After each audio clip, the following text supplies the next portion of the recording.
Call the Selectmen's meeting of July 20th to order. Mr. Town Manager, any need for any non-public tonight? Mr. Chairman, we do not. Thank you. We don't have consideration of minutes.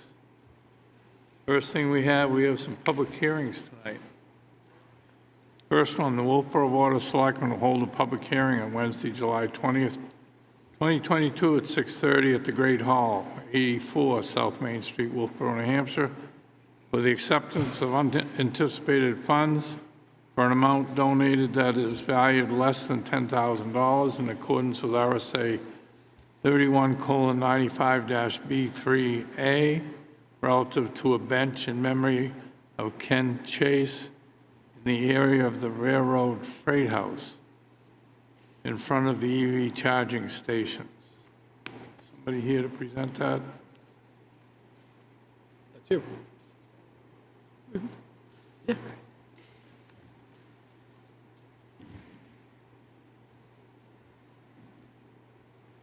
I'm Jennifer Chase, and with what you just read, that would be in memory of my late husband, Kenneth Chase, who has been a resident of Wolfeboro for several years, with the exception of the past 12, living and married to me in Tuftonboro. We have two children, my oldest, Caleb, who is 13 and a half, our youngest, Kyle. Caleb has the true endearment of railroad and has become a volunteer now, and thought it would be great to put something in memory for Dad. So the railroad people said it's okay, and I heard I just have to go through you guys, and if it's an okay, we can order a bench and move forward. Okay. This is a public hearing. Does anybody wish to speak in favor or against? Okay, seeing none, I'll close the public hearing. Board, any questions or comments? I think Mary DeVries did make a comment to me about maybe if it wasn't maybe in front of the EV station, but behind it, so people on the Bridge Falls path could also sit on it. That was a suggestion that she made, so I'm just passing it on to the board. Okay, so it's somewhere in that general area? Yeah, I think that makes sense, just to say in the Brian? general area. Yeah, he suggested across, not where the EV is, but across, Right. because it's shaded. Yeah, I was with Dave Mayer, and he was like, should we have it here? Should we have it here? So he was, same thing. So it's something that I wouldn't mind input from the family, too, and if the selectmen want to go down sometime in suggestions. I'm very comfortable, just finding a place that looks good in that area with the railroad station museum who feel comfortable. I'm comfortable with that. Somebody want to make a motion? I'll move to accepting donation up to $1,500 for a bench and plaque in memory of Ken Chase in the area of the Railroad Freight House in front of or around the EV charging stations. Second. Okay. All those in favor? Aye. Thank you. Thank you very much. Okay, next on our agenda is another public hearing. The Wolfeboro Board of Selectmen will hold a public hearing on Wednesday, July 20th, 2022 at 6:30 at the Great Hall, 84 South Main Street, Wolfeboro, New Hampshire. Acceptance of unanticipated funds for an amount donated that is less than $10,000 in accordance with RSA 31:95-B3A relative to donations from local business sponsoring a laser light show on August 12th, 2022 at the town docks for the Mount Washington's 150th anniversary. Cost of the show is $10,000. Anybody can speak to this? I can speak. Yeah, I can speak a little bit on it. The Mount Washington event is going to be ending with a laser light show at the town docks at 9 o'clock on Thursday, August 12th. We decided to go this route because we are involved with Wolfeboro Waters, with Wentworth Watershed Association and the Lake Winnipesaukee Association, and they would like to present a different way to celebrate other than just fireworks. It will be the first laser light show in the state of New Hampshire, as far as I know. So it's going to be very interesting. It's about 20 minutes, choreographed to about 6 songs, and they say that the lights will go from behind the Avery building all the way across to Brewster Beach and the shore across the way. So it's going to be very interesting. Okay, there's a public hearing. Anybody got any questions or comments? Not a closed public hearing. Somebody like to make a motion? I'll move to accept the donations from local businesses and citizens sponsoring a laser light show on August 12, 2022 at the town docks for the Mount Washington 150th anniversary. The cost of the show is $10,000. Okay. Any further discussion? All in favor? Aye. Thank you. Next public hearing. Wolfeboro Board of Selectmen will hold a public hearing on Wednesday, July 20th, 2022, 6:30 PM at the Great Hall, 84 South Main Street, Wolfeboro, New Hampshire, for the acceptance and anticipated funds for an amount awarded that is over $10,000 in accordance with RSA 31:95-B3A for the Board Selectmen to accept a donation valued $10,000 from the Lakes Region Pickleball for purchase of 4 nets for the pickleball courts and for a sign dedicating the courts. Somebody here to talk to that? Mr. Chairman, I'm going to recuse myself from this because my wife's worked with them on the sign. Okay, thanks, Brad. Good evening. My name is Joe Santoro. I'm here from the Pickleball Club. And Mr. Chairman, may I approach the bench and give them an exhibit? Yep. Okay. Thank you. Thanks, Joe.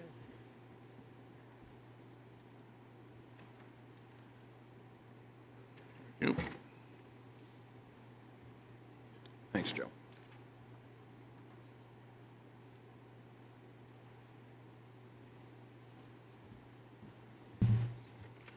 I'm here to discuss 2 gifts. The first one I handed to you is a proposed sign to honor a gentleman who's made very large contributions to the town of Wolfeboro and in specific Wolfeboro Parks and Recreation. Back in 2015, this gentleman used his own funds to create those dedicated pickleball courts in Wolfeboro, and from that, we have spawned a number of different events, tournaments that you've supported. And our first one back in 2015 had only 40 players. This year's tournament is already over 300 subscribers to the tournament. We're shutting it down 2 months early because of the interest. But all of this started because of what this gentleman did. And so with your consent, what we'd like to do is erect a sign similar to the one that we have for Sue Glenn at the playground. This one would be located near the pickleball courts, behind the green monster, so as not to interfere with anyone's view of the courts, but at least would give recognition to what this gentleman has done and continues to do for the town of Wolfeboro. Okay, Should I speak to the second one at this time? yes, go ahead, Joe. The second one is this. From time to time, the proceeds of the tournaments we run for pickleball in Wolfeboro are used to improve the facilities available to townspersons and visitors alike. This year, we're donating pickleball nets and various pieces of equipment. And we're wondering if we need to come back every time we do this, since the proceeds are used on a regular basis. That is it possible for us to obtain merely Christine's approval to donate $100 here, $200 there? This year, we're donating something like $10,000. But I'm wondering if it's possible to have an evergreen policy whereby we can donate things subject to the approval of Wolfeboro Parks and Recreation.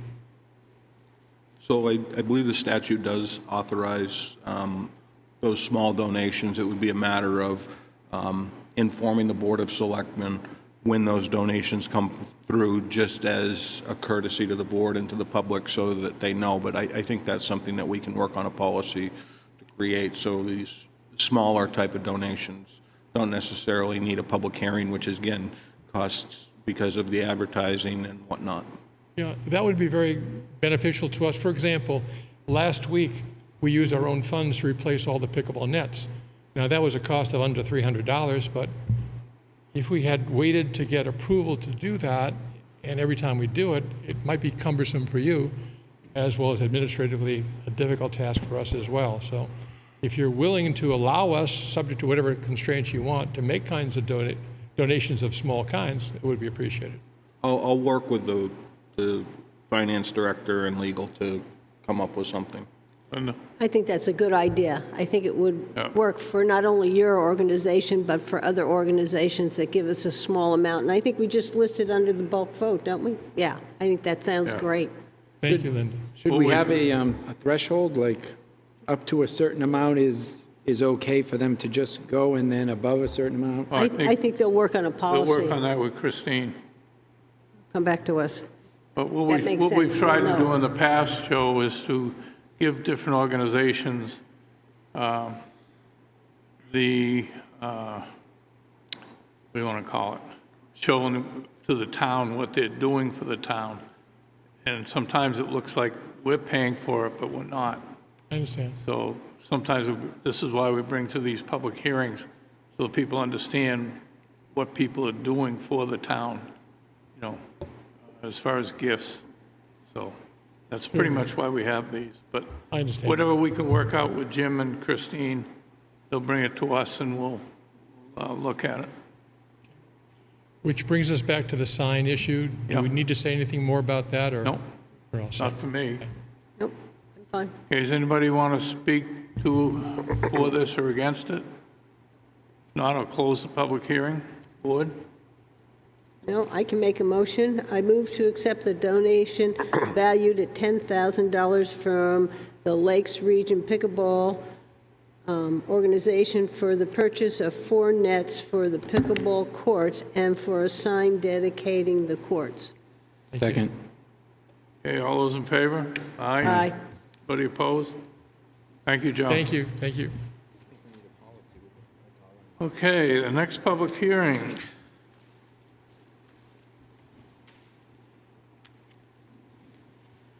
Wolfeboro Board of Selectmen will hold a public hearing on Wednesday, July 20th, 2022. Their meeting, which starts at 6:30 in the Great Hall, 84 South Main Street, Wolfeboro, New Hampshire. The acceptance of unanticipated funds in excess of $10,000 in accordance with RSA 31:95-B3A to accept up to $80,000 for the purchase of installation of expanded and replacement lighting at Abenaki ski area. Somebody here to speak to that? I'll kick this one off. So I've had a couple meetings with the Friends of Abenaki, and we've discussed lighting project. They would like to come forward and execute a contract this fall to be able to upgrade the lighting at the Abenaki ski area, which is existing, and to as well light the Twister Trail, which was cut a couple years ago. The project in total is estimated at approximately $80,000. If we were to replace the existing lights that we currently have, it would be approximately $64,000. As of today, with a little bit of adjustment because I omitted some expenditures from the Capital Reserve Fund, you have that spreadsheet in front of you. The balance in that fund is plus or minus $104,000. I think that this is an excellent opportunity to create a much safer working environment for the lighting system up there. It'll operate much more efficiently as an LED lighting system. My intention is to go in front of the planning board on the, I believe it's the 3rd of August, 2nd or 3rd of August, to discuss it with them. We will have some issues with compliance regarding dark sky compliance. However, this is lighting which is going to be operational for a few months out of the year, and while the ski area is operational, so, 4 o'clock to maybe 10 p.m. at the latest, unless there was an event that were to come forward. In the package, you have the estimated cost of the scope of work and the associated lighting. We will have to do some tree removal as well. Alex Hunt is here. If you've got any further questions for him and/or I, we can certainly try to answer them. Alex? Yeah, I happened to be at that meeting, the last one they had, as was Jim. And sounded like a win-win for Abenaki. These are all new poles, new wiring, new lighting. The company that's doing our poles sets right now will be the company that will put in the poles in the electric wiring. They do this for other ski areas, so they have the equipment for that. That's my understanding as well.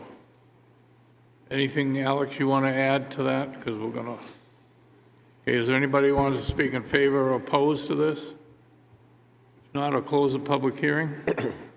I have questions. Are we accepting straight 80,000 and not addressing the capital reserve account at all? Fair question, Linda. So what we did on this, in an effort to prevent having to come back, we grossed this out and put the maximum amount of the 80,000.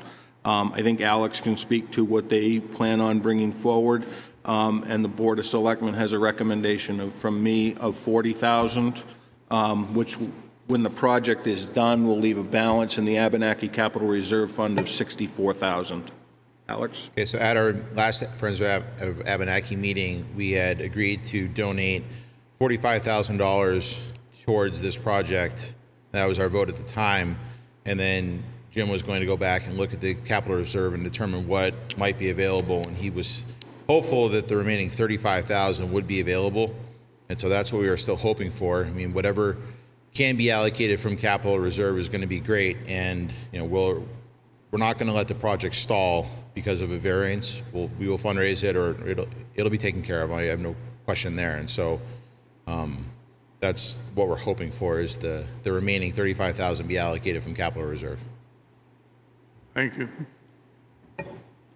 Hey, does somebody want to make a motion? I have some information I want to hand out, just so we're all thinking the same thing. I went back and looked at our capital reserve account for Abenaki Ski, which is what we hand out every year when we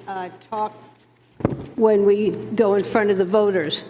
And before I explain my thoughts on your request to use capital reserve money, I want to thank the Friends for raising the funds to keep and expand the ski area, and for their volunteering their time and energy to make the ski area a major town asset.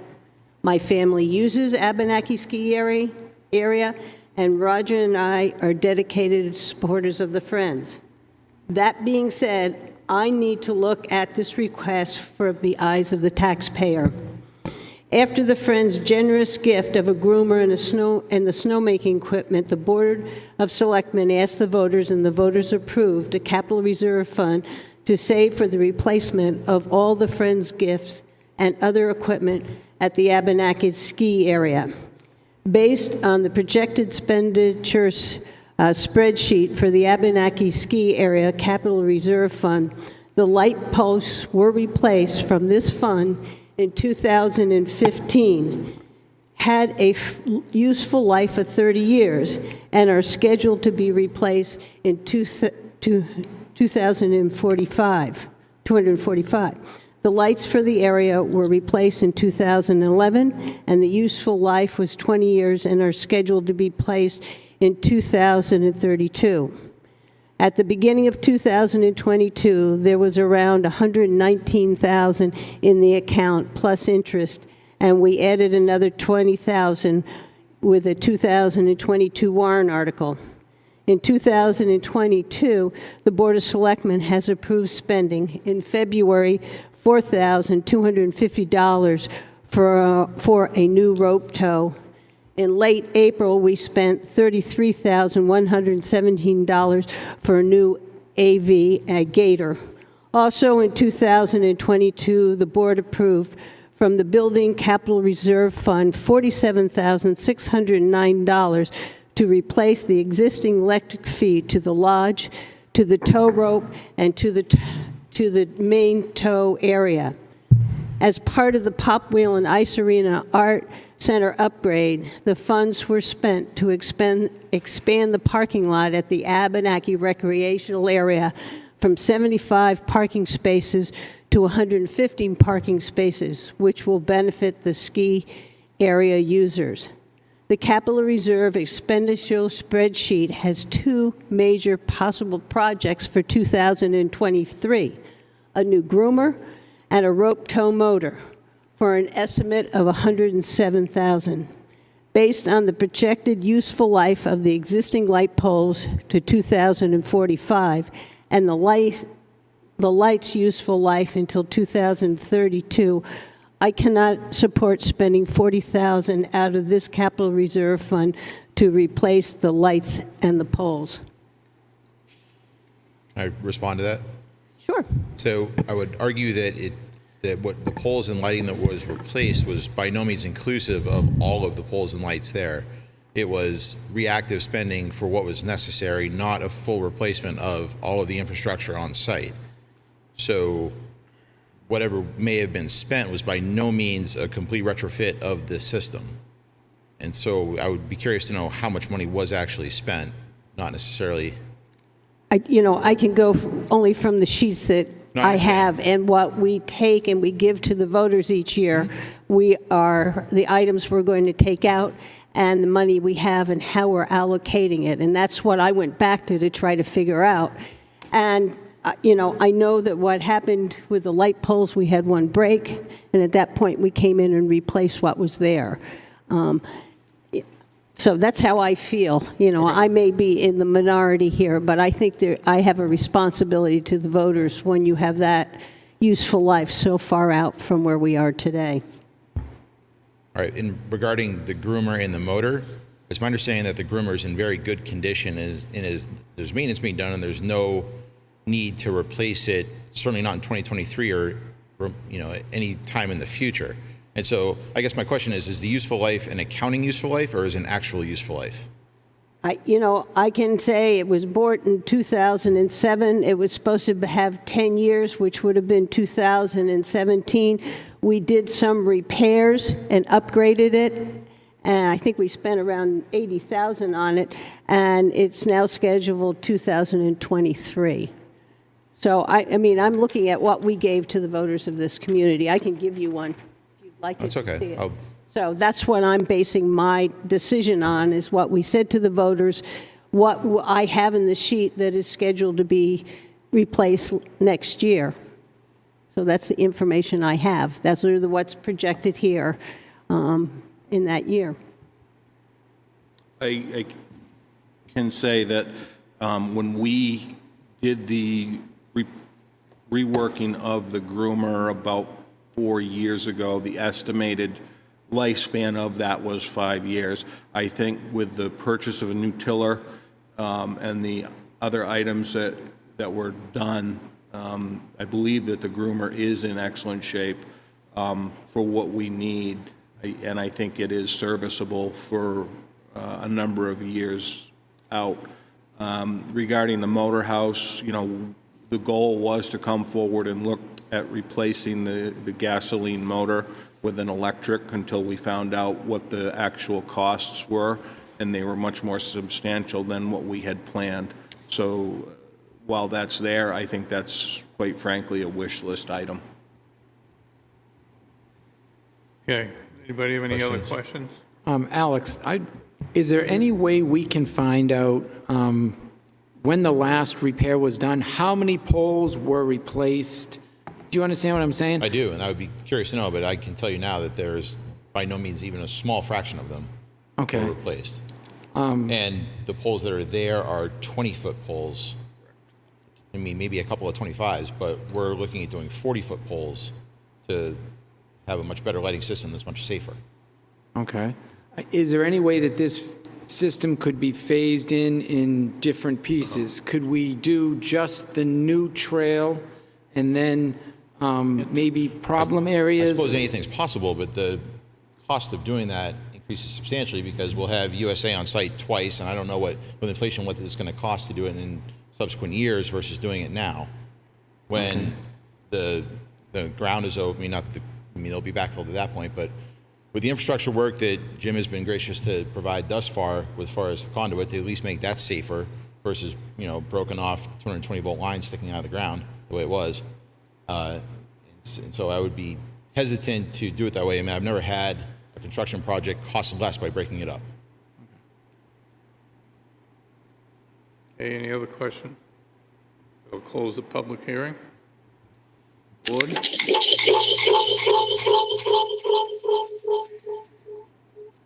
Somebody like to make a motion?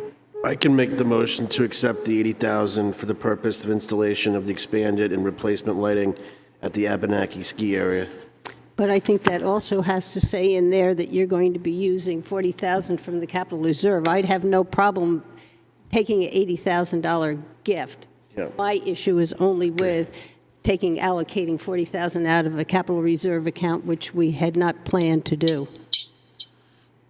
I'll amend that with $40,000 coming from the capital reserve account. Is there a second? Second. Okay, any more further discussion? I'll just comment too, after, listening to Linda and stuff there.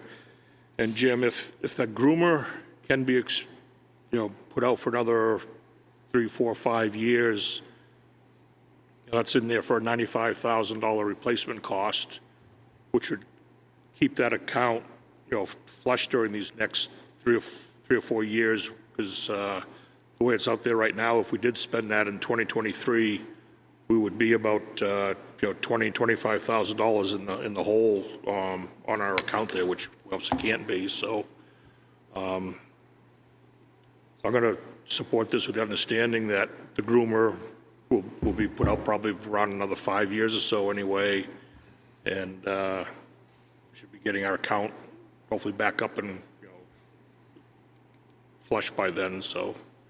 I would just add to the groomer conversation that the tracks are currently out right now being retracked. They are planning on coming here, I believe, in August to service the machine and put it through a bunch of hydraulic tests.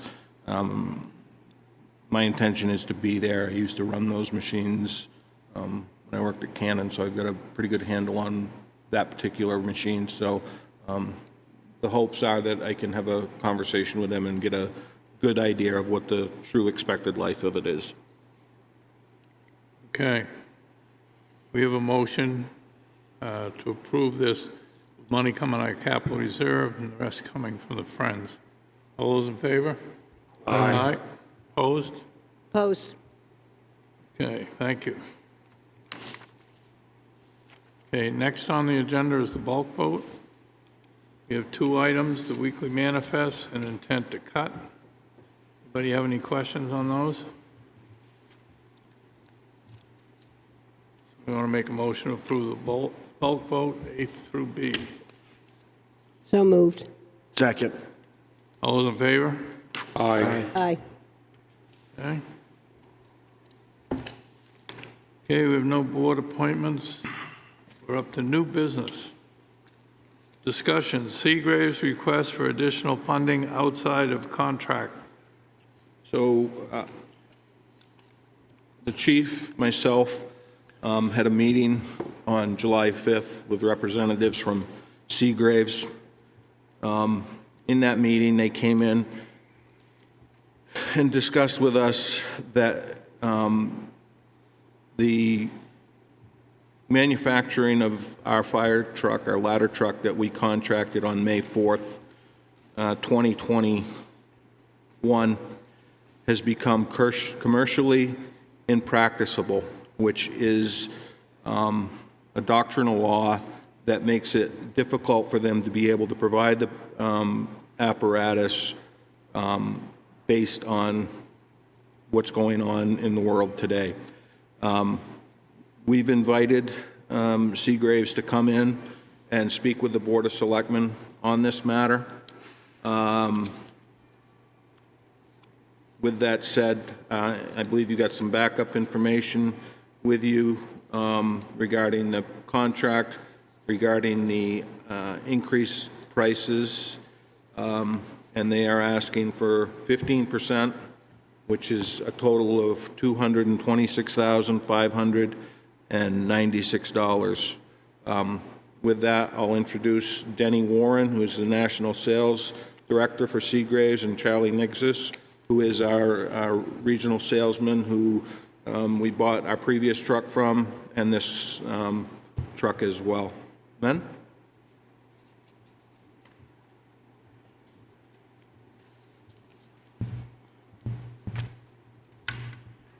We're caught up in the difficulties of a supply chain. We're caught up in the difficulties of trying to maintain employment.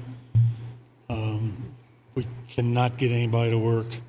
The main thing that we're dealing with right now, and that the first thing with the people and the employees is that's what has stalled the delivery of the truck. I mean, that's part of our contract that says that anything above and beyond, if it would be a strike or war or something of that nature, the fact that the world is upside down right now is creating problems for everybody for employment. That's some of the justification for the delay. We don't like it. I don't like having to come before the fire departments and you folks here to stand here and basically say, you want your fire truck, give us $226,000. It's not a very easy thing to do. I've been working for Seagrave for over 30 years.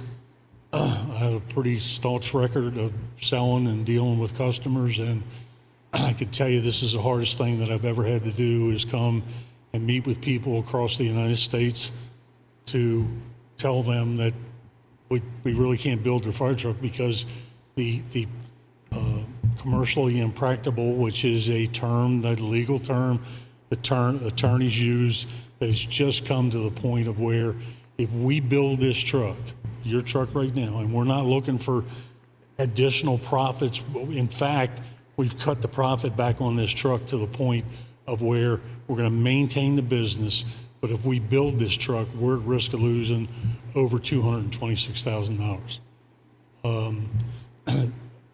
Some basic items, if you take the stainless steel that we build these trucks out of, which we're one of the few manufacturers that builds an all stainless steel cab.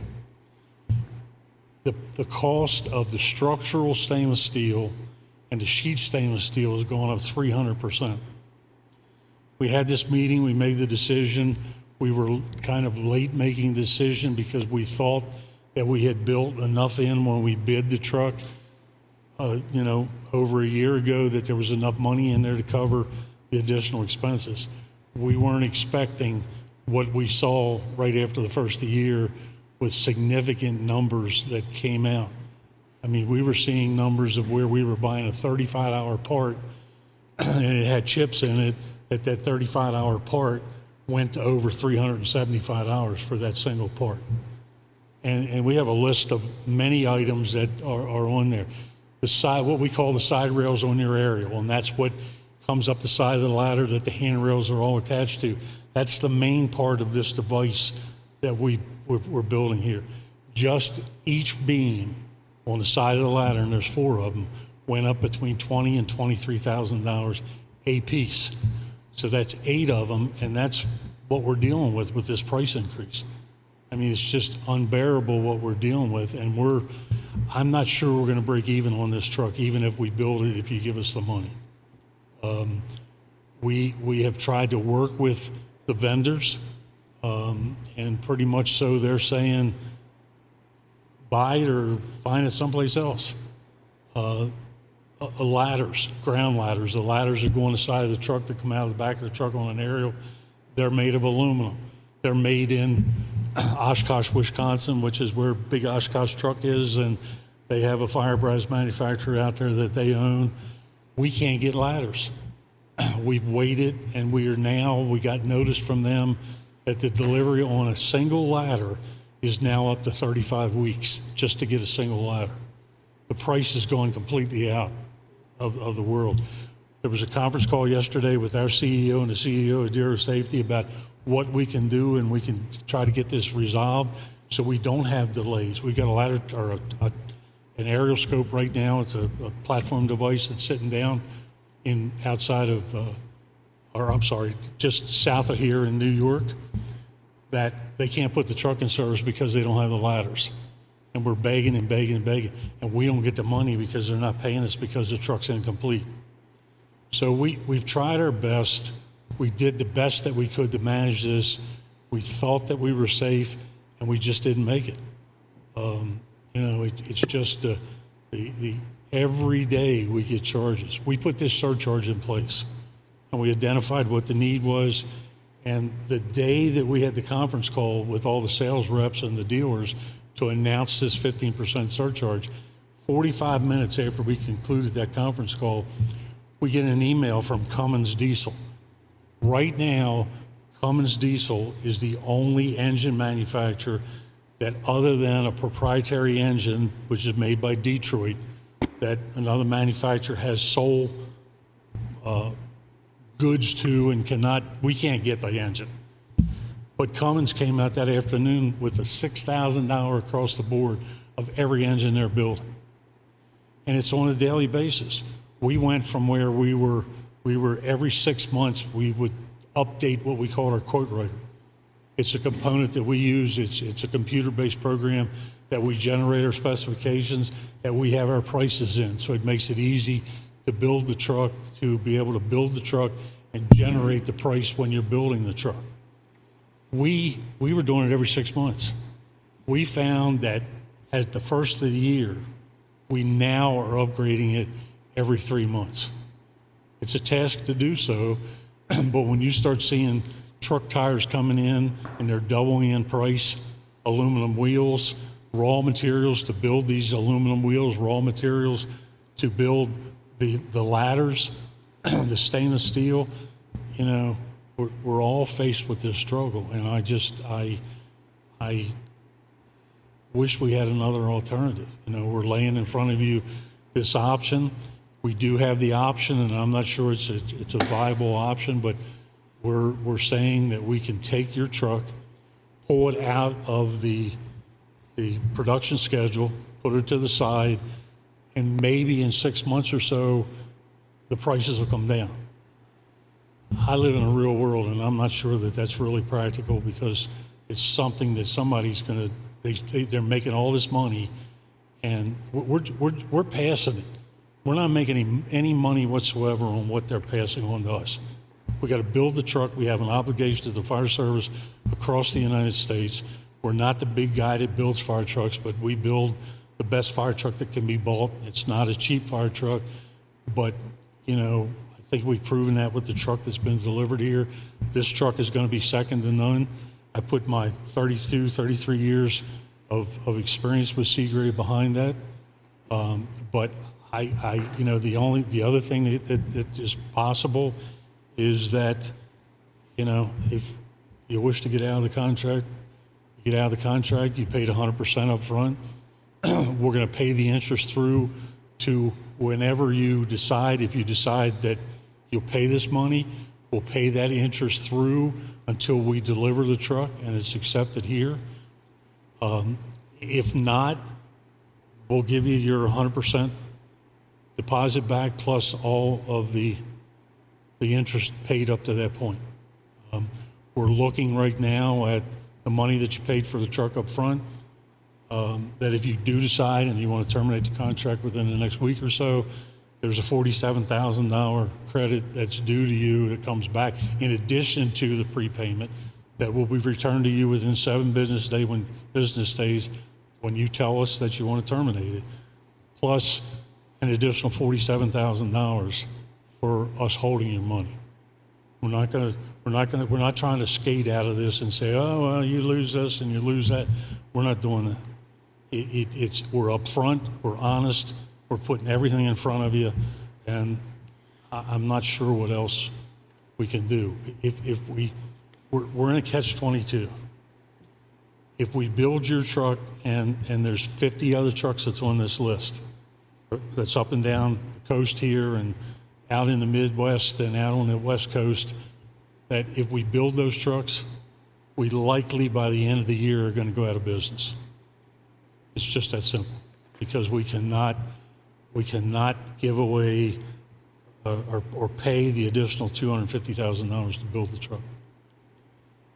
We are held by a holding company, investing company that's out of Philadelphia, and they've had their lawyers look at this up one side and down the other side. We were 3 months from when we realized we had a problem for our attorneys to dig into this to figure out what was appropriate, what was the correct wording, and that's when they came back, and I guess they did as their normal way and did research and found that there's something out there that impractical, commercially impracticable is a viable term that's used when somebody gets into this situation.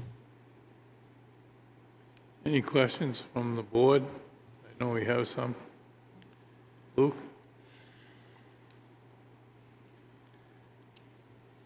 Yeah, I'll go through some of the questions here. I mean, COVID-19 and material costs have been I deal with aluminum, so COVID-19 and aluminum costs and product costs have been going on for 2 years now. And you've had the town's money for quite a long time. The question was, why weren't these the components that you needed procured over a year ago when the town sent the money for the order?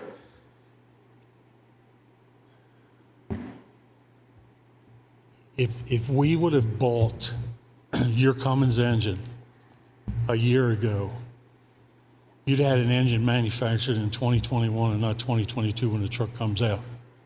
And there's some complications there with Cummins because they have an engine sitting out there. Obviously, it's no mileage, but you know there's an obligation there where there's a year's worth of warranty that may have been going. Same thing with transmissions, pumps.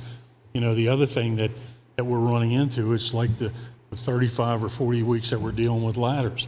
That's not unusual with what we're dealing with.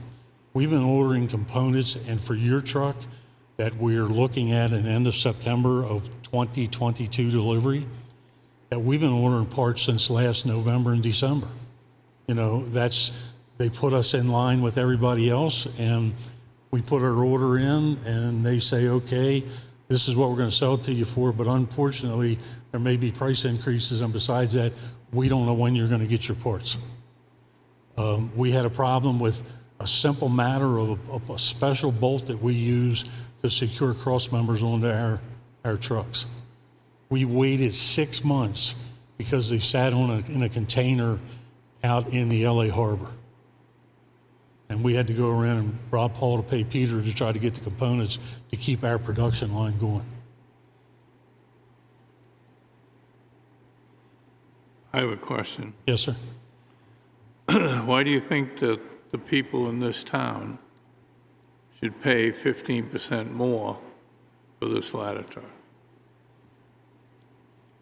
I understand what you said about the 15%. Yes, sir. But why do you think that we should pay for it when we've already paid you for this truck? I would ask that the folks that are sitting in front of me right now and the townspeople, that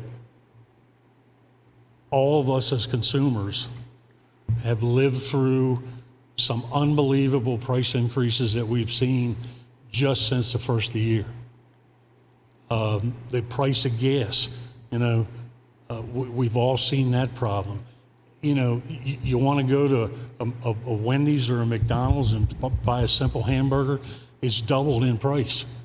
You know, and we've tried to limit it the best that we can just to break even with what we've got to run the business with and not dig deeper into this and cause more problems. But we would just ask that everybody look at this, that we're caught in a very bad situation. We have to bid these trucks, which we did over a year ago. The crystal ball was hanging out there for us to say, okay, this is where our price is, this is where we believe that the price is going to go, and it went off the scale after we went through that. And I just ask that everybody look at the fact that you know, what you bought a year ago, you're not going to buy it for the same price that you bought it, we could have bought it back then to buy it today. And that's when we're delivering the truck. And I understand we have a contract. I understand that we obligated to a certain number of days. I know that nobody had any idea that we were going to run into this. Why is that sample of duo safety ladders running into a problem? Because the manufacturer is right down the street from the largest firepress manufacturer in the United States. Why are they not able to build? Because they make aluminum ladders. The manufacturer builds basically aluminum, and what happens? People are knocking at the door, they're on the parking lots hanging out flyers, and they're stealing the people from the do of safety to work at this fire apparatus manufacturing facility. The deliveries, we were delivering fire trucks here 3 years ago in the neighborhood of 320 calendar days. We're now on a simple pumper at 580 days. On a device, an aerial device that you've got, we're at 660 calendar days. Because it's taken that long to get parts in, it's taken that long because if we hire, and I'll use this as an example when I talked to the folks here before, we hire 5 people and they show up on Monday morning for orientation because it's a week-long orientation. On Tuesday morning, we have 2 left.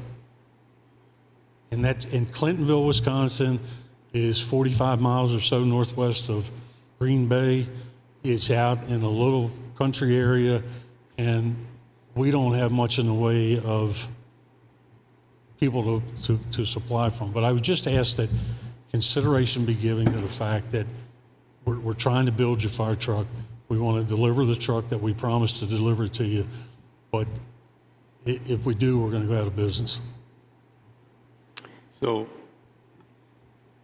if we go ahead with this, I'm not saying we're going to, but if we did, what is the time frame?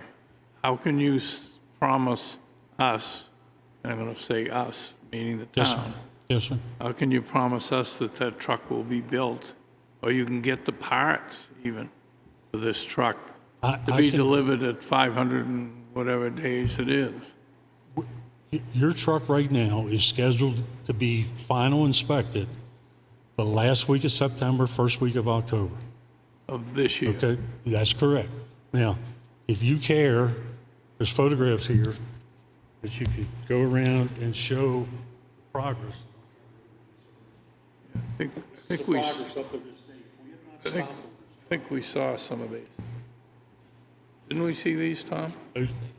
These photos were taken, yes, Okay.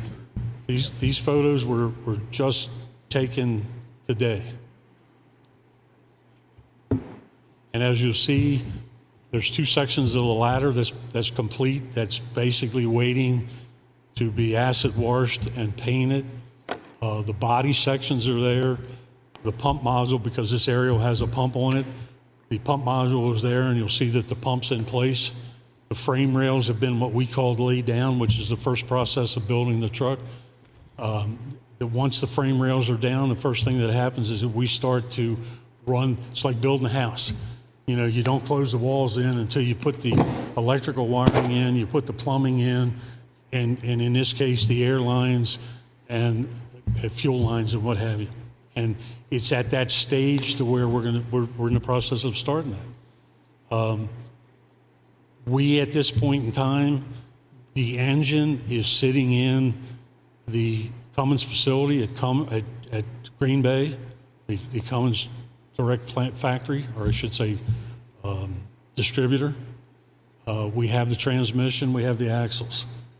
We're waiting for aluminum wheels, which again, we don't stop the truck for that because we have kind of seconds, if you want to term it. You wouldn't want to see your truck with those tires on them because they're bald and they're ragged and they really look bad, but it keeps the production line going until we can get the tires. So we're at that stage. I mean, we're ready to send the paint, the aerial sections. We're ready to send the paint, the body sections. The pump module is being plumbed so that that's ready and we can continue to move forward with that. So I'm a cost analyst for a defense contract company, all right? We used to monitor our jobs on a monthly basis. Now we do them on not only a weekly basis, but almost a daily basis. We bid things all the time now at zero profit, or we lose money on jobs just to keep our employees working. So I understand your pain, and I understand where you are. I have a question for you. You would, if we decide to cancel this contract, you would give us $47,000 back above and beyond what we gave you. Yes, sir. So I'm not saying that I would want to do this, or we could do this, but why wouldn't you just take the $47,000 off the 226 and leave us with a balance of 179? If you're going to lose $47,000 one way or the other, We're at a point that's the discussion we're at right now. You know, I'm telling you that based upon the executive vice president of finance and personnel, that's what, if you decide to terminate your agreement today,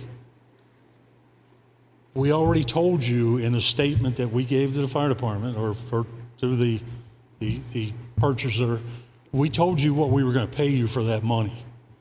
We're telling you now that based upon the additional days that we're going to have your money, that's $5,000 more. So the $37,000 was published early on when we gave what's called a prepayment option, which listed what we were going to pay you to hold that money. It was $37,000 and some change. Right now, we're telling you it's going to be $42,000, close to $43,000. I thought you said 47. No, 42 to 43. It's an increase it's an increase of $5,000 from what we were before. 43. So it's $42,000 to $43,000. Now, that can certainly be applied to it, which is not a problem. You know, we have in an agreement that we've distributed and we've run around is that we, in addition to our part, if you want to say it, we're willing to increase we're one of the few fire apparatus manufacturers that do a 2-year warranty coming right out of the gate.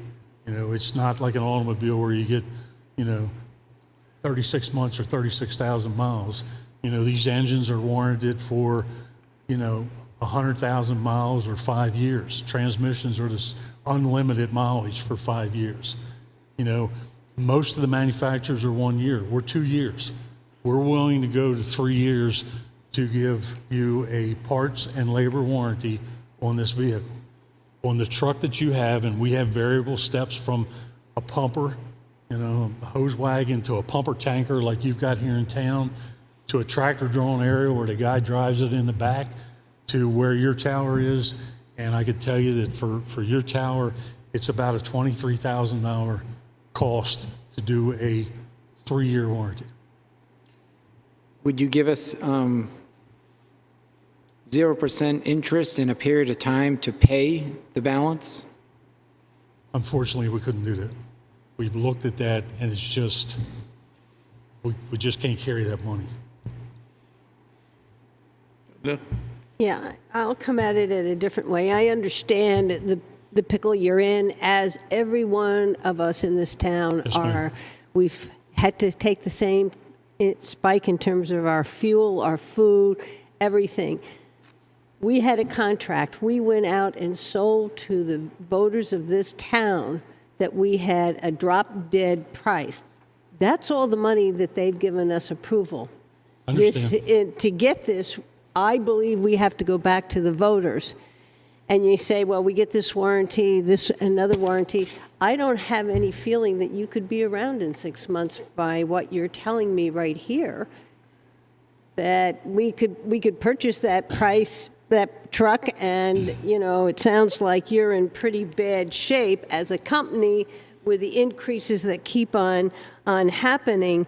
I guess I felt when we went into the contract, all the things you say about you, the type of equipment, we could count on you, we've had others. That's what we said to these voters, that was the company you are. And to come back here and ask for $250,000 for us to go back to the voters and say, I know you're out straight, I know you are having the same struggle as this company, but I need more money from you. And I think that's going to be a very hard sell for us. Okay. I understand. But I want you to understand that, there was a statement that was made about the company not being in very good shape or whatever. Right now, we don't have any problem. If we continue to move through, but right now I can tell you that we're about 35 to 40% of what we've sent out that's come back to say, yes, we got to have the truck. I'm here to present to you what our position is, where we're at, what we can or we cannot do. If you're telling me it's going to take 6 months, the photos that you're seeing there, you'll see the same thing in 6 months from now, because we got to take the truck out of the production schedule to move another truck in its spot. We can't get money. We can't Okay, spend money if that's- we that's have it, fair. if the voters, I mean, I understand, but we can't spend money that the That's fair. voter hasn't appropriated. So, That's fair. you know, you've come to And I- us and I at a wish- time, you've kind of put us in a spot. I wish I could say that you could take the money plus the interest and go buy a ladder truck that includes that sort. You Well- can't buy another ladder truck at the Well- price that we're, even with the surcharge. We may not be able to, but we don't have the money. So Okay, there that's fine. comes a reality I can only come in before you and present our position. Do you got any question? Yeah, is the surcharge you're talking about here, is this any way related to, Seagray's compliance with any foreign or domestic government regulations or tariffs or stuff like that? Or is that some of the driving costs in this? Or? It's a combination of trying to maintain a workforce and having to increase wages, which is taking a knock out of it to keep people in employment. The tariffs have come back because of the fact that, chips and the alloys and what have you, that because water is pumped or hail pumped, that they do their castings, they cannot get the iron ore or other stuff because it comes out of China. All that is waived through tariffs that we have to pay when they come along and increase the cost of the truck. So it's any number of reasons that we could present that just has clobbered us since COVID and the absence of people in the workforce that want to work or are willing to work, or it's been a major problem for us. Yes. I guess also, how far along would you guess you are with the build right now? With the truck, Yes. Halfway? when we get to the frame laydown, we're pretty much so at a point. The process is not like an automobile to where you lay the frame down and then all of a sudden here comes the shell of the body and the engine and what have you. Everything is built one at a time, one off. We don't, whatever Wolfeboro one is what we build, and that's how we're building the truck, and that's how we're putting it together. We don't punch holes in a frame rail unless it has a reason to be punched in. But where we're at when we do frame laydown on your truck, we're about 2.5 months from completion of that truck, because the stage that the cab's been built, the body's been built, the aerial's being built, the frame is laying there, the engine and the transmission, and we try to get it at time of installation so there's not 40 or 50 engines sitting around, and that's how Cummins kinds of feeds this to us, because, unfortunately, like I say, we're not the big guy on the block, so the big guy on the block, he seems to get more engines than what we do. And we're rationed, if you want to term it, these components to build this truck. But we're well along. Right now, it's at the point of assembly. It's taken all these pieces that we built. It's taken all the parts that we brought into the facility, warning lights, a siren, handrails, seats, a steering wheel, the power steering pump, drive shafts, all that is being brought in to where we know the promised delivery that we've got coming in, that we're within 2.5 months of having this truck ready to be delivered. So if you're having problems getting ladders for other trucks, do you have our ladders already? We have your ladders. Okay, so We have your ladders, and they should be at the factory. That was one of the calls yesterday with the CEO and the lady president at Duo Safety, that we needed these ladders because we've had, the big thing is ladder trucks. Ladder trucks carry more pumpers than what, or ladders than what pumpers do. So they made a commitment that by the end of July, or no later than the 3rd of August, we're going to have your ladders. we're going to have your ground ladders, and they're going to be ready for the truck. What if this gets delayed? What if you can't deliver it by your October timeframe? We made a pretty strong commitment, and I know you're going to say, we have the contract, and you promised this and promised that. I know where it's coming from. I know what's going to happen. I agree with you.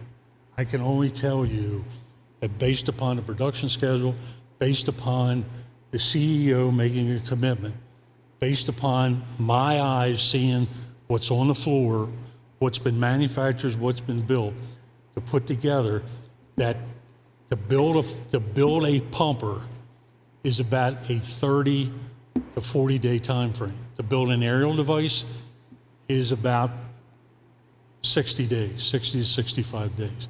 And that's just about where we're at with this. So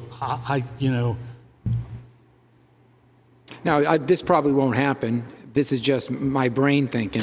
But if we were to give you the $184,000, which is the 226 minus the 43, and you were a month late, I would expect some of that money back. And if you were another month late, I would expect more money back. And if you were another month late, I'd want more money back. And I don't blame you.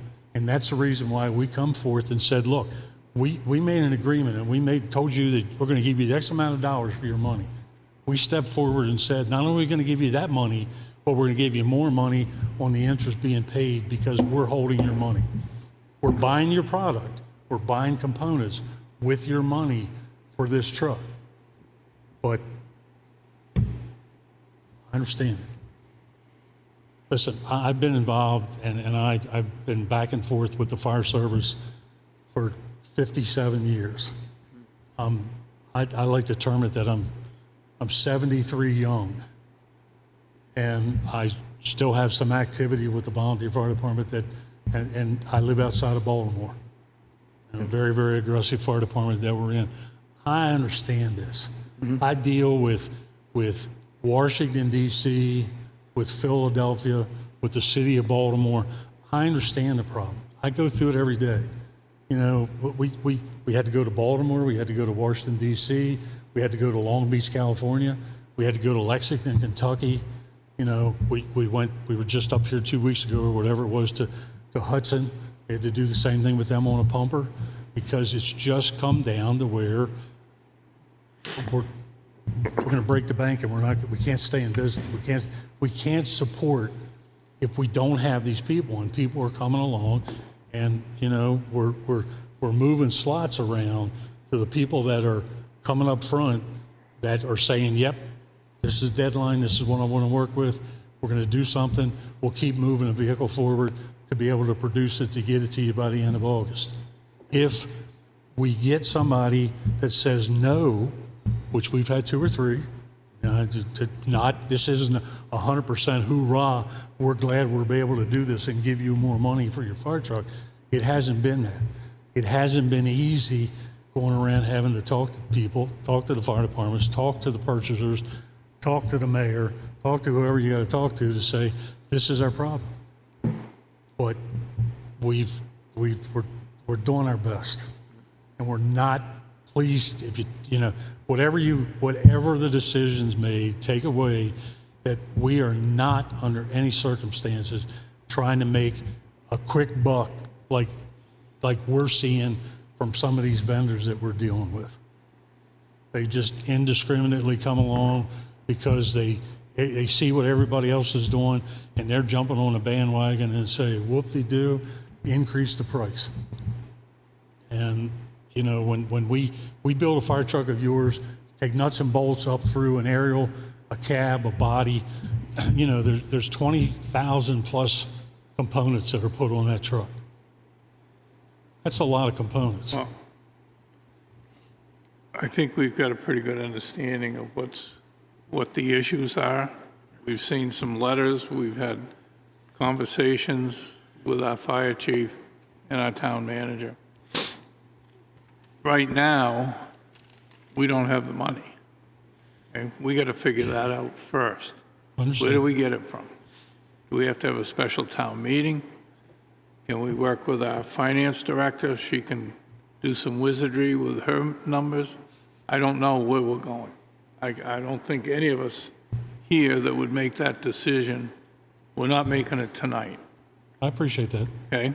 We'll probably Understand. make it by the time we hit our next meeting, which will be the first Wednesday in August. So we're going to have at least that much time to make a decision. We'd probably make it that night. Because we would have, by that time, again, talked to our fire chief, talked to the town manager, finance director, and us, and to make a decision. We're not making that decision tonight, am I? And I did not- Am I in agreement? I'm with You got it. Absolutely. Okay. I certainly didn't come here expecting an answer Yep. tonight. I We mean, know you the when you're- numbers. You know, we all know what $225,000 means to anybody. And I did not come here looking for an answer tonight. I will tell you that the last time we were here, we met, that we pretty well said, look, we're going to give you until the 21st of July to make a decision, and then we'll have to pull the truck. If you're telling me, and maybe you're saying I can't do it now, but if you're telling me that you could possibly have an answer by the 2nd of August, we won't stop the production on the truck. Yeah, I'm just saying, we have all the answers. Understand. Some questions Understand. answered, I think, at least the majority of them. We haven't got them all. We don't know where we're going to get the money. We have to figure that out first.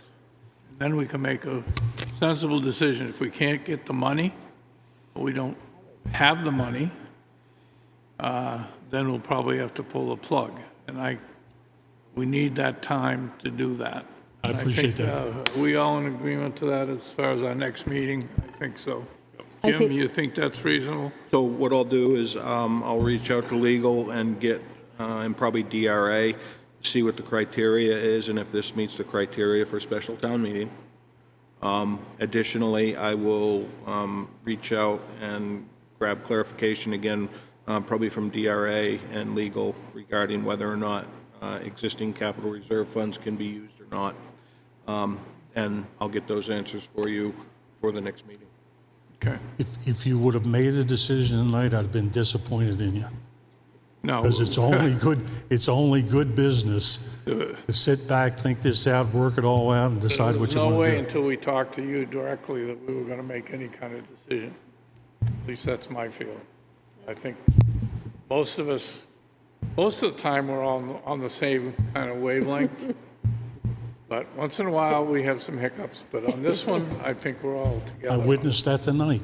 Yeah, you did. Got And it. it isn't just her, it's myself, or any of the I other. wish mine was that easy.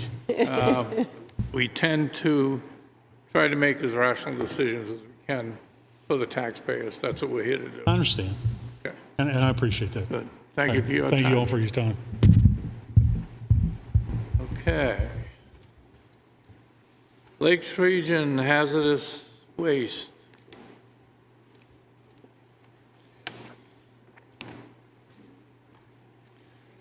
Thank you.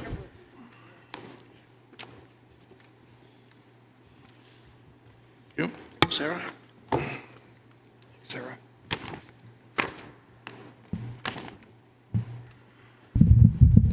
I'm Sarah Silk. I'm the site coordinator for Lakes Region Household Hazardous Product Facility since forever.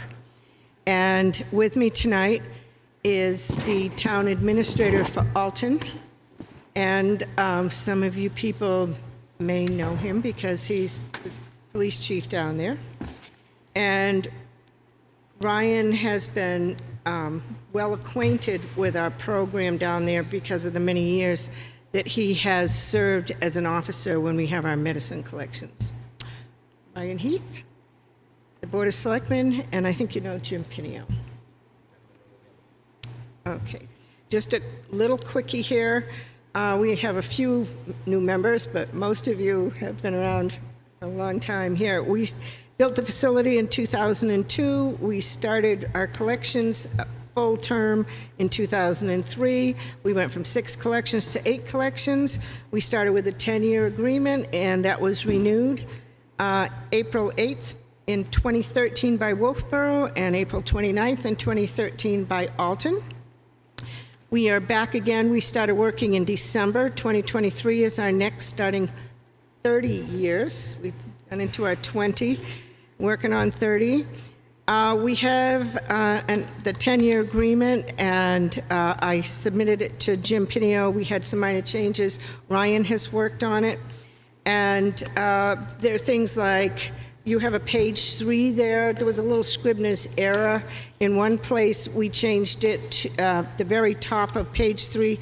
It says September 1st relative to the budget, and the copy that you had given you prior to the meeting had October. We changed it one place and hadn't changed the other. So it was just a little minor Scribner's error. And then the other thing is on page 9, under Appendix A, item I, we have changed the definition about how we deal with small quantity generators to reflect what more accurately happens than what the original agreement had in it. And the other piece of paper that I gave you was the DES fact sheet HW32, which is referred to in there. Ryan, would you like to, the Alton attorney went over it. Ryan, maybe you could just address that. Oh, sure, absolutely. Well, first of all, thank you for having me tonight, folks. I'm pleased to be here representing Alton, just because, you know, Alton and Wolfeboro have not only border each other, but we've worked hand in hand on a lot of different things over the years, and this is one example of how we work so well together as joint communities. This program, as Sarah had said, I'm recently appointed the town administrator in March, but I've been with the police department for 23 years in Alton, 13 years as chief. So I had the opportunity to experience the collections firsthand from the law enforcement side of things. This is my first year dealing with the administrative side of things and the budget aspect of it. But I know that the program works very well. And we went into looking at this contract with the fact that nothing was really broken. This just gave us an opportunity to go in and fine tune things that have changed in the process of how we do the collections, just because it worked better procedurally. But as far as the nuts and bolts of this agreement that we had in place still remain in place. We changed none of the aspects of that because everything has worked so well. The only changes when I had our town council review this, the only changes he had in recommendation was just language.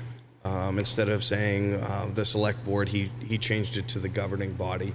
I think that was more in tune with what he was thinking for current contractual language.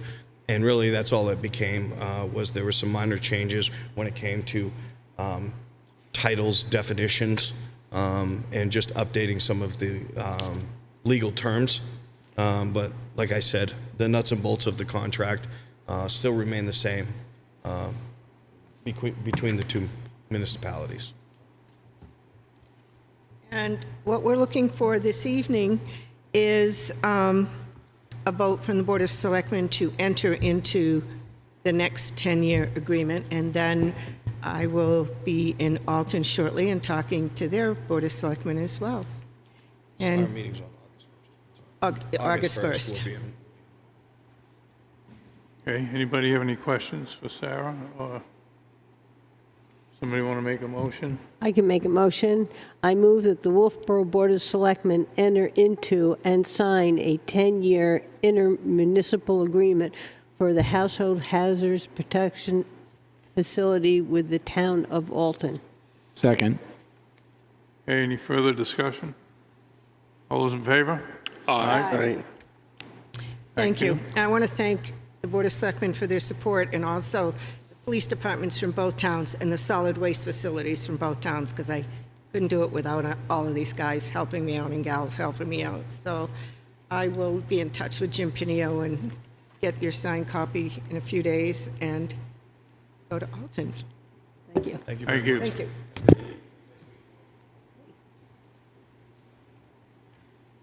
Okay, next on our agenda is the actual versus budget report, June 2022.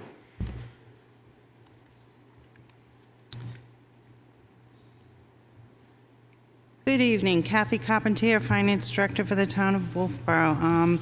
We're halfway through the summer, unfortunately, and I'm here to report halfway through the budget year. Through June 30th, 2022, the general fund is 56.8% spent, which is slightly over the 6-month average, but that's because not everything is paid in 12 equal installments. In June, we did make some bond payments, which skews the numbers a little bit, and we have a couple large payments in July for bond payments. We also sent the capital reserve funds to the trustees. We wait until June, mid-year, to do that. The second quarter administrative allocation was booked. The only area of concern that I keep repeating every month is our fuel, and we continue to watch that with the escalating costs, and we've developed a the town manager has developed a contingency plan, and the department heads are managing their use. We did receive our general revenues for the general fund are at 33%, but in July we received the bond funds, which will increase that number next month when I report. I do not see any issues with appropriations or revenues in the other funds, but I will just point them out. The water fund appropriations are at 40%, electric is at 63%, sewer is at 42%, and Pop Whalen is at 60%. The revenues, assuming that we pay, we get in the revenues for the bonds and that type of thing, water fund would be at about 82%, electric at 52%, sewer at 42%, and Pop Whalen at 73%. I've also given you the donation report. I have nothing to report there other than there are a few donations this evening that you approved that I'll add to next month's report. I also give you a copy of the capital reserve fund that's from the trustees. I do just want to mention that is an actual cash document. So if you've approved projects, they haven't been taken from that, so it's actually money in the bank. It's not necessarily the true balance of what you would have if all the planned activities had happened. I believe, and the only other financial matter is when working with the auditors, we're pretty much going to be getting a draft audit soon, and I hope to be back probably in a month from now, second meeting in August, to go over the audit of 2021. Are there any questions on the financials? Yeah, I know we have the problems with the fuel. Are we finding when we are needing to purchase supplies, are we running into problems with the purchasing of supplies because they are costing us more? There's slight increases, but we're more finding problems with is the lead times. Like, okay. I would suspect our encumbrance list is going to be quite long, because okay. We're signing POs trying to get today's cost, but we might not get it for 20, 30, 40, 50 weeks on some of, like electric's a big one on that. So I think the department heads are trying to secure the product now at today's price so it doesn't keep escalating. So, thank you. Any other questions? Any other questions? Okay, thanks, Casey. I do believe I'm next on the agenda. And you're on next again? Yes. Copy of lease maintenance agreement? Yes. So one of my goals was to bundle the leases to save money and bundle the usage for copiers. And by usage, I mean allowances, how many copies we make, and the maintenance that goes along with the machines, and to kind of line up the leases with our actual budget year. So what I discovered is through the town, we have 8 machines, 4 leases ending at all different times, 22, 24, 25. We're paying about $18,000 in leases, about $15,000 in maintenance, a total of $33,000. I worked with the IT person in-house here and the current vendor, and he has worked it, bundled it all together. We've got the copier leases and the maintenance agreement with approximate $7,000 savings for the term. The term would be, I had to go to the latest term, so it would expire in December of 2025. At that point, we'd be able to go out to bid and with all the machines, with all the leases on the same time frame. So at this point, I'm asking the board if you would waive the bidding requirements, authorize the town manager to sign the copier lease and maintenance agreements with Seacoast Business Machine with a termination date of December 31st, 2025. Are there any questions? When do they, is that as of us signing it today, take effect? What's the date the new contracts will take effect? You gave me when it's going to end. It depends how quick we can turn it around. time. He said it's either going to be like a 41 or 42-month contract. You know, I'm going to contact him tomorrow. He's got to work with the leasing company, so it's going to be as soon as we can get that in place. Okay, so it'll affect the 2022 and 2023 and 2024 budgets. Okay. That's correct. Yep. And I did, as a courtesy, prior to starting this project months ago, reached out to the department heads who have copiers, including the library, which is, the library directors are in charge of that, not the Board of Selectmen. And I got a go-ahead from all departments who had copiers. And it was quite interesting looking at the, the usage and everything. And we will be trying to manage colored copies and that type of stuff, and two sides and all that other cost-saving measures in place. But I think it's important if we bundle this all together to save some money now. The future, you may save more when you're able to go out to bid and leverage it all as one package. Are there any additional questions? I'll make a motion, move to waive the bidding requirements and authorize town manager to sign the copy of lease and maintenance agreements with Seacoast Business Machines with the termination date of December 31st, 2025. Second. Okay, any other questions for Casey? All those in favor? Aye. Thank you for your time. Thank you. Okay, next on the agenda is discussion of snowmaking at Abenaki for cross-country trails.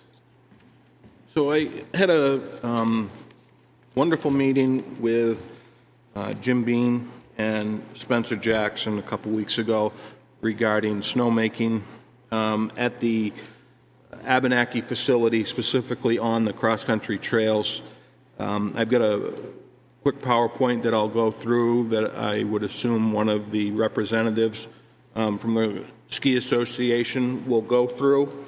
But basically at this point, what we're looking for is to get some buy-in from the Board of Selectmen, whether or not they are interested in this concept and being able to allow us to move forward and look at the feasibility of this snowmaking plan. If you could put that up on the screen, that would be great. Gentlemen?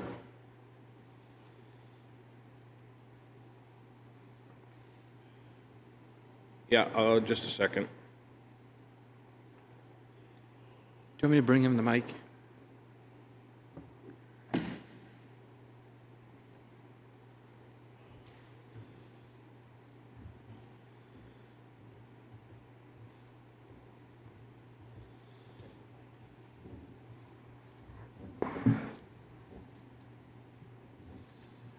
Here we are. Okay, if you look behind me, this is a brief chart. I'm Spencer Jackson. I've been a resident of Wolfeboro for about 40 years. I was president of the Cross Country Ski Association for about 20 years. And this is a project that is dear to my heart. This is to provide, if you look around, you can see a youth program and teams to have valuable snow training. A lot of the coaches and the cannot plan practices or plan meets. A lot of times the meets end up in Mount Washington where there's snow. So we also want to provide a start to the cross-country season, because with our organization, where we rely on season passes, the Christmas time and around that area is very important. We want to aid the value of the cross-country as a winter tourist destination. We have a lot of times I've been on the trails. There are a lot of people from the Portsmouth area down on the seacoast that utilize the trails here. And not only that, but the people that come here in town, not only do we benefit from the trail passes, but also the restaurants and the places to eat. We want to extend the season by increasing the snow base and retain low-cost individual and family season tickets. This next one is a synopsis of the cost, although the final costs will come out when we have the final engineering, which we have a timeline of sometime next spring to when we might be able to start. Maybe it'll be a little less if the pipe, everything is in very short supply these years. The thing is, we want quality materials. We want to have quality engineering. It's extremely important, and it's important to put more expense up front to have a good system, easy to run, rather than to cost cut. The next one is we have snow guns, which are good for cross-country trails, covers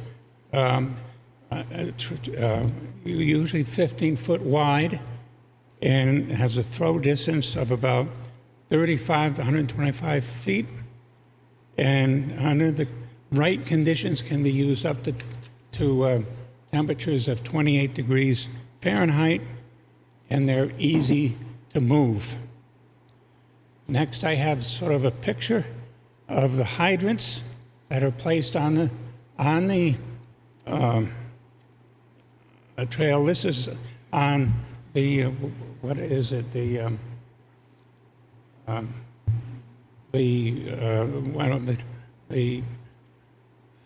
head wall, next to the head wall, and if you look very, very hard in that picture, you can just see another hydrant about 100 feet away, but it is not obsessive as far as the site is concerned. Next, we have a chart of the map, and we notice the hydrants are placed 100 to 150 feet apart.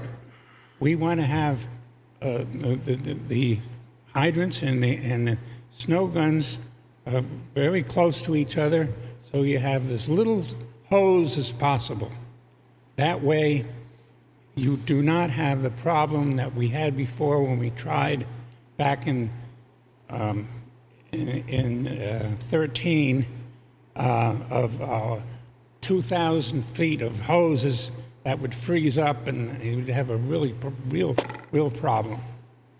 And this has an underground pipe from here, from the hut to the section of almost there, and it goes up and around to the third, second, and then down on home run. It has varied terrain, and we would have good snow cover so that we can we'll be able to have a quality grooming by our expert groomer here. And we have a skating lane and a classic lane in it, and be able to, with enough snow cover, we can groom it. Even after a rainstorm, with a piston bully, we can groom it.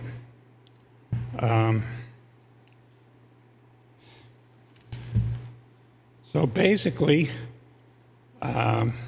This system is designed to make it as easy and less cost to operate as possible. This is particularly important today due to the labor shortages and inflation that everybody is experiencing. And I think Jim could mention a word about the operation of the establishment. Well, my name is Jim Bean, and I had a few notes to add to what Spencer had talked about.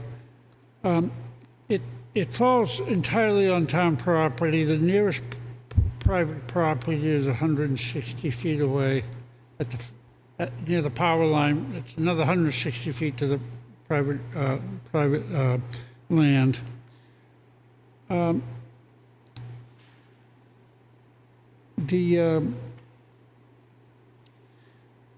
Ultimately, we're going to need some help from the town to make snow. That means, some manpower. It's hard to say. I would say it's the equivalent of snowing one of the trails at Abenaki. It would require about covering just over an acre, and that's. I did check with the engineer. That's about 220,000 gallons of water. Hopefully the pond is adequate, but our timetable would depend on our fundraising efforts, availability of materials, and availability of a contractor. We would not interfere with the bike paths. We'd either bury the pipes or cover them if we had to. So there won't be any infringement on their bike paths. There is some crisscrossing going on out there. I think ultimately, within 5 years, we'd like to double the length of the loop. So this is a long-term plan. We don't intend to snow the whole network. That would be, kind of difficult. But the existing proposal would be enough to run a race over there and make it an interesting race. We also, if the town agrees to this, would like to make some improvements out there in terms of removing some problem trees and improving the drainage. You go out there right now, and there are some muddy sections. We use it. The trails used year-round. That would involve some permits, not anything major. No hauling of material, but improving, replacing culverts or adding them, and cutting perhaps a dozen hemlock trees, which seem to cause the most problem in terms of holding the snow back and starving the trail of snow.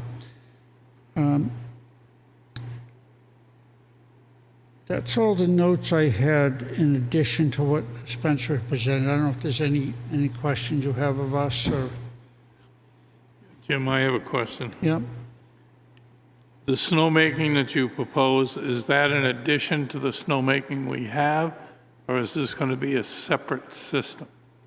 It's a separate system. Separate. Well, it uses the existing pump and compressor. So you use the existing pump and you use the pond, so forth, but you'll have separate piping completely than what's on the hill.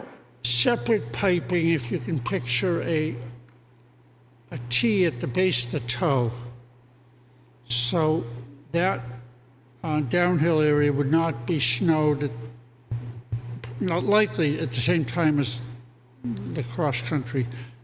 So they turn the downhill would be snowed, and then this is like an additional trail, but it's not. So you'd be making snow separately at separate times? Not at the same time. Okay. Not at the same time, yeah. All right. So correct me if I'm wrong, Jim, but because I'm going years back. My son raced cross country, and in order to have some races back in the day, they used to actually take and make piles of snow and spread it out with a machine on a loop in order to be able to still have a race in our town. Or like you said, move the race to other towns or cancel our races. And this would make it so that most years, unless something was really, really off, we'd be able to actually have practices, have our kids ski, and not have to worry about it as much. And didn't we at one time have an all-state, or no, we had an all-national skier in our town, didn't we? An all-American. Who was that? Who was it? Oh, yeah, Mary Kretschmer. Mary Kretschmer was an all-American. There's been a number of kids that have gone on to ski Division I. The loop we're hoping to put in is about double what that loop was. That was, with the hoses and the groomers, was probably about a 2,000-foot loop, and this is 4,000. Excellent. And I applaud the Cross Country Ski Association because they're doing this the way other groups in town should do it. They're coming as partners with us. They're declaring what they want to do. They're asking for input, and then they're going forward with it. And this is the way a private-public partnership should happen. Well, thank you for that. Linda? Yeah, I support the concept, and I support doing a feasibility study for the plan to make sure that we've got everything lined up. I agree with Brian. Thank you for coming. I have one area I think the town needs to take a look at, and that's that pond. We are spraying now, but Dave Ford would like to stop in 3 to 5 years. And if he does that, what will that effect be on that pond? So I think we should try to find that out, not only for the cross-country, but also for the downhill, because I think a lot of that water comes from us doing that. But this would be great to have this in our town. Jim, could it be fed with wells if we needed to? I wouldn't think you'd be able to feed that volume of water with wells. That's a lot of water. It may mean we want to keep on spraying. Possibly. We need to take a look Okay, at that. this is just, you're just starting on this, right, Jim? You're just getting some information out there for us and for the town. Yeah. So And the you will board, continue on with the this? board has no problem with them continuing forward. I don't. Don't want them to shut it down. I don't. Okay. Then we'll continue to work on it. Anybody have any? So what's the next step for us? Well, I would think that you'd want to solidify some of your pricing. You probably want to talk with the Friends of Abenaki as far as, they're expanding their snowmaking some. Yeah. So you want to make sure that the pumps in that pump house and stuff are adequate. And I know there'd probably be, the slope might be on, then off, and then your system would come on. So I think you need to talk to them as well, I would think. Have some connection with them. Yep. Because they've had quite a bit of experience in the last couple of years with snowmaking. Yes, our engineer is their engineer. Okay. And the way it was explained to me is, we're really not talking about any more manpower, but you can't do it all in one night. You do this section, Right. that section, and that's why making the piping twice as big isn't going to help because you're only doing one at a time. So it wasn't meant to, slow them down with their efforts. But and again, we're sharing the same engineer who's very familiar with the system. Sure. Good. Yeah. That's a big help. All right. Okay, thank you. Thank you. Okay, next on our agenda is approval of the 2023 budget guidelines. Jim? So if you can believe it, we're approaching budget season for I can't believe 2023. You have in front of you a packet that outlines the process for the budget. It has anticipated critical dates in here. It talks about budget documents, the budget itself, and direction for department heads for your review. One of the items that I would like some direction on from the Board of Selectmen on this is relative to the social services grants. We'd like to get that letter out in short order. Traditionally, we have kept that as a 0% increase request for them. That's going to have to be a board discretion whether or not you want to make any adjustment to that. With that said, the memo that I've provided you outlines that my goal in handing you a budget is a 7.5% increase. That's my goal. And to justify why that is, school care at this point is asking us for a 10% placeholder, as they usually do. That 10% placeholder is 200 on the general fund is $200,000. Additionally, we are seeing an increase in the debt services, which represents a $576,000 increase with the debt service and the inclusion of health insurance. So that leaves us with a 3.8% increase for department heads to be able to account for fuel, raises which have occurred. We have seen some good news where we actually have a reduction in the New Hampshire retirement system. But this kind of lays out what my goal in handing a budget off to the Board of Selectmen is. I hope to be able to hold it to a 7.5% increase based on the Consumer Price Index for the Northeast region, which is 7.5% effective the end of May 2022. I can answer any questions you may have, and then we'll need to circle back around regarding the social services letter. Yeah, I think it looks good. What I would like to see happen is that we send, as the Board of Selectmen, a letter and this document to the Police Commission, the Budget Commission, and the Library, all of which those boards are responsible for this. I think that would be a nice way to get it to them. Yep, we can do that. And again, if this is approved tonight, we have a department head meeting tomorrow, and all the department heads will receive it. But we can certainly send it to them as well.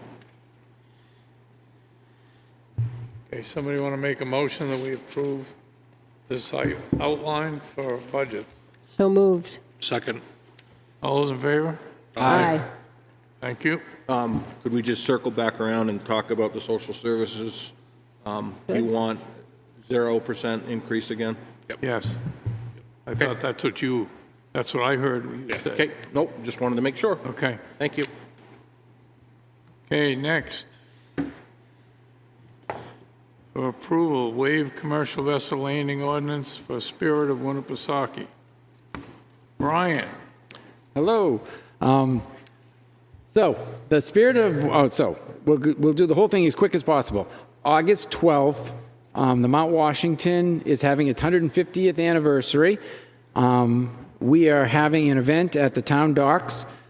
The Mount Washington will be coming to the town docks and docking from 4 to 6 o'clock. We have all the nonprofits, or a lot of the nonprofits in town involved. We have the Girl Scouts involved. 2 Girl Scout troops. We have the Wolfeboro Children's Librarian to do read-alouds with the kids. The Girl Scouts are going to make snow cones and sell Girl Scout cookies. We have 10 different food vendors that will be set up at the town docks. The parking lot will be cordoned off. We have 6 to 8 different businesses in town that will be coming down and selling their wares. There will be historic cruises of the Mount Washington boat with artifacts and other things on it. There's a good possibility that the family who built the boat from Europe will be coming to be at this event. We will have former, past, and current crew members there. We will be having a regular cruise, out of Wolfeboro in the afternoon, and then we will have a 6 o'clock cruise out of Wolfeboro, the first in 15 years, which will be a cocktail party style cruise. 500 people will get on in Wolfeboro, 500 more people will get on when it gets to the weirs. There'll be a silent auction to help support the Lake Winnipesaukee Association, Wolfeboro Waters, and the Wentworth Watershed Association, because we're, of course, doing the study of the environmental study impact of pollution in Wolfeboro Bay and Back Bay. And at 9 o'clock, we will be having the first ever laser light show in the state of New Hampshire that will, I've been told, will be 20 minutes to music and will be shooting off laser lights that go all the way across to Brewster Beach in the far shore. As part of this event, we're also having the Spirit of Winnipesaukee, which is a sister ship of the Mount Washington, come over, and they are going to be docking with the board's permission on Dock A on the far side so that they don't block off two docks, but only one side dock space, so we would have to cordon off that dock. And they will be on the boat. They will be serving a variety of foods from Huck's Hoagies, and they will be serving New Hampshire and a beer and wine to anybody in the public who wants to go on the boat and have a libation on the boat only. So we're looking for a waiver to allow a commercial vehicle, a commercial boat to dock at our residential docks. You making that motion? I just did. Second. Okay. All those in favor? Aye.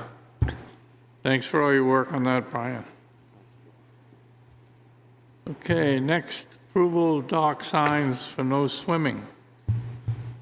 So this is an interesting one, and I'm sure that we're going to end up with a significant number of telephone calls. With the upgrade to the town docks that we've performed, there's some electrical components which are associated with the dock. The National Electrical Code, Article 555, relates to marinas, boatyards, commercial and non-commercial docking facilities. Part of that code states that permanent signage shall be installed to give notice of electrical shock hazard risks to persons or swimming near a dock or a boat or marina, and shall comply with all of the following. It goes through some stipulations, and then it states, the signs shall state, warning, potential shock hazard, electrical current may be present in the water. And this is the sign that is asked, that is required for us to put up by code. So, although you see this, understand our waters are safe. This is a code requirement, and it's really geared more toward marinas which have boats coming in and continually plugging in as a charging mechanism, but it does not opt this out in the code. So here we are with this sign that we have to put up based on the National Electric Code. Any questions? I can try to answer. Luke may have more knowledge on it than what I do. But those signs, City of Laconia has them already, so. unless the board states something otherwise, will be going up. Well, I think also we really don't want swimming down there anyhow, so it just makes it clearer that that's what we don't want.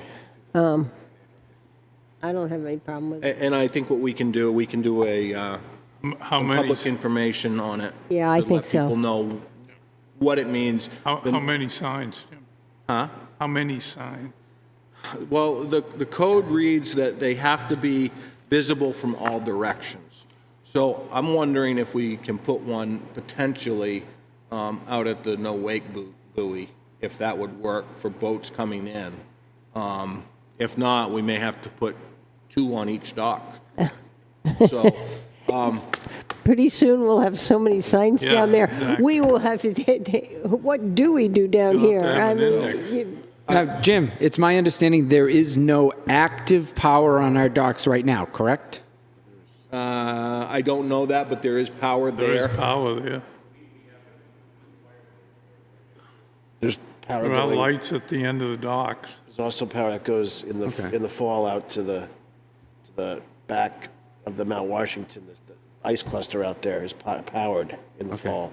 Well, in the fall, yeah. And so it's all turned on, Yeah, until they turn it on. It's But all live. everything's in conduit.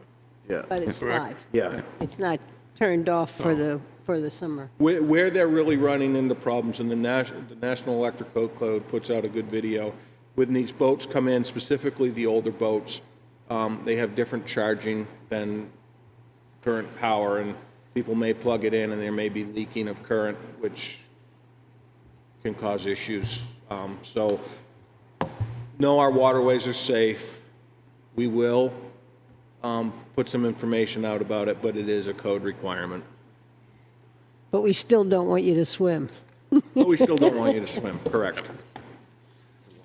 I'll make a motion to install the new signs at all town boat ramps docks. second. Oh, Well, would you add to that, all the ramps and docks that have power? I will add that to that, yes. 'Cause some of our ramps don't have Don't power. have- Correct. And We don't need a sign interestingly- there saying there is power. Re-second. And interestingly enough, All those in favor?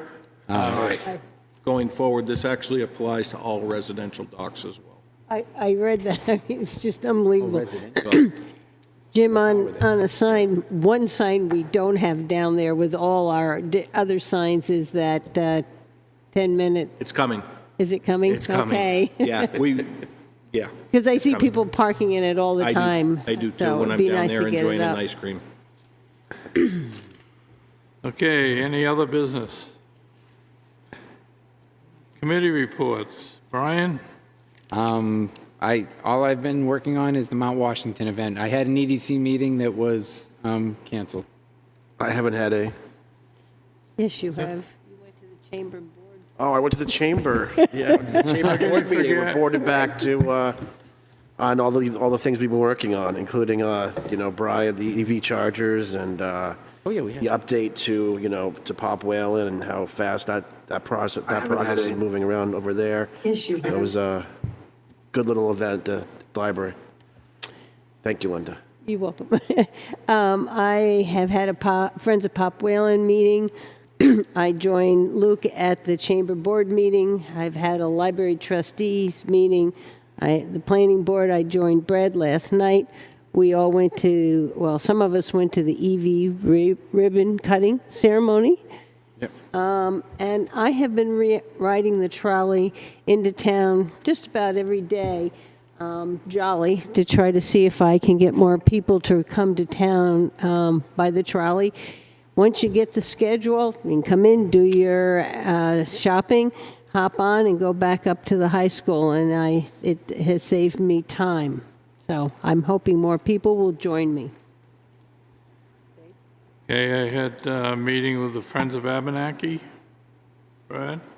Yeah, I had Friends of Living Museum meeting and last night, planning board meeting. Oh, Okay. Now managers report. Few items. Some people have probably seen an ad for Director of Public Works. We've had some turnover in that department.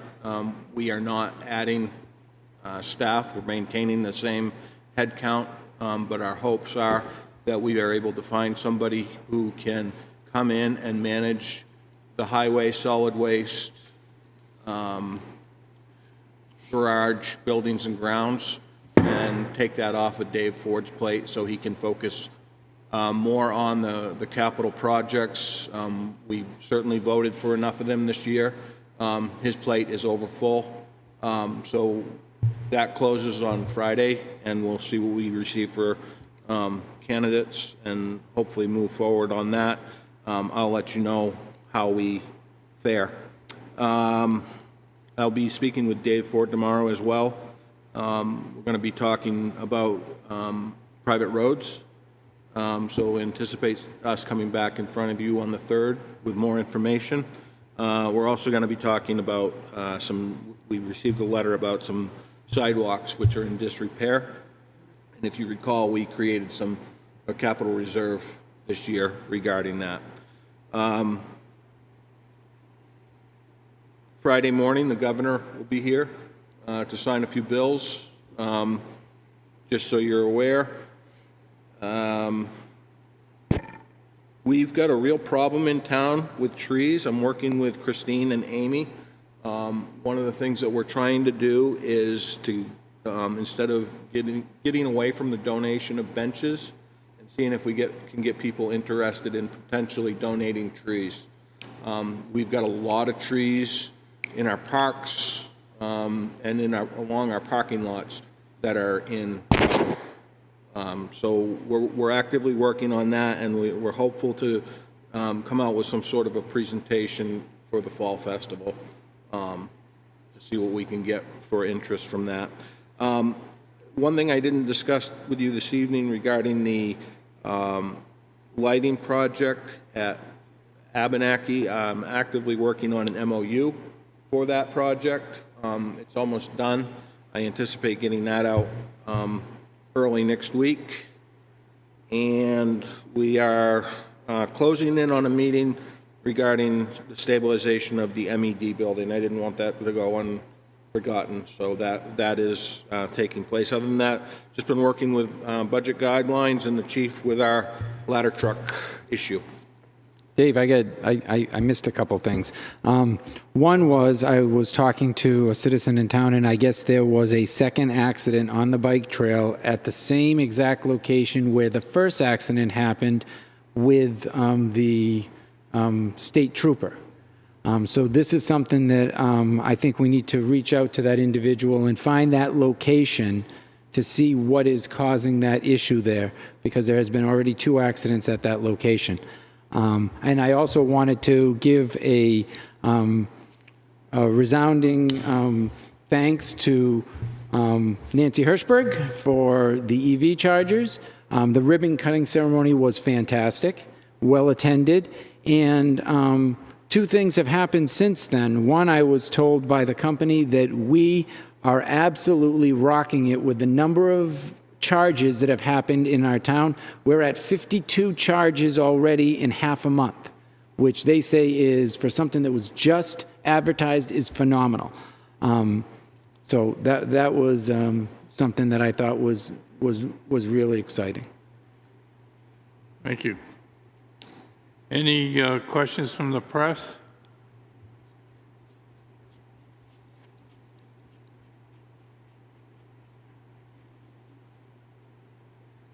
Well, I don't see or hear anything. Public input. Anybody in the public? Okay, we have. Can you hear me? No. Can you hear me? Can hear you now. You can't. I don't. You can't hear me? Hear anything? Public input. Yes, we can hear you now.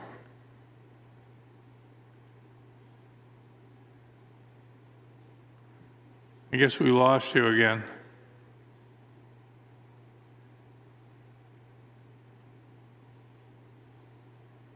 Okay, we have non-public. Somebody want to make a motion to adjourn? I'll make a motion to adjourn. Second. All those in favor? Aye. I guess we lost you again. There was a delay because I was asking that, and then 30 seconds later that came out. Okay, we have non-public. Somebody want to make a motion to adjourn? I'll make a motion to adjourn. Second. All those in favor? Aye. I guess we lost you again. There was a delay because I was asking that, and then 30 seconds later that came out. Okay, we have non-public. Somebody want to make a motion to adjourn? I'll make a motion to adjourn. Second. All those in favor? Aye. I guess we lost you again. Okay, guess we're adjourned.